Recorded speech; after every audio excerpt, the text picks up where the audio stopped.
राजकिशोर साहू सभापति महानदी कोयला श्रमिक कांग्रेस। आज देखु आम पालभिड़ा नहीं गोटे प्रस्तुति बैठक करूँ रेल वागन जो पालभिड़ा आम आज की 5 वर्ष है दाबी जन आसु जिला प्रशासन आरंभ कर रेलवे एमसीएल समस्त को ये आमको गोटे गवर्नमेंट गोटे गैजेट नोटिफिकेशन मिली गवर्नमेंट गाइडलाइन देजे कौ रेंज पालभिड़ा हम केते लेवल लगे कौ रसी लगे सब सरकार कलापर रेलवे विभाग एमसीएल कर्तृपक्ष या कर्णपात करूना ये आम मे मसरे जिलापाल को भेटिलु तो जिलापाल आमको प्रतिश्रुति देते ये तुरंत कार्यकारी करने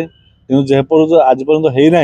तेणु ये आम गोटे आज आंदोलन प्रस्तुति बैठक बसलु कि सर्वसम्मति क्रमे निष्पत्ति है प्रथम आम आगे थे जिलापाल को भेटू सोमवार जा ग्रीवांस नेक्स्ट पदक्षेप नब।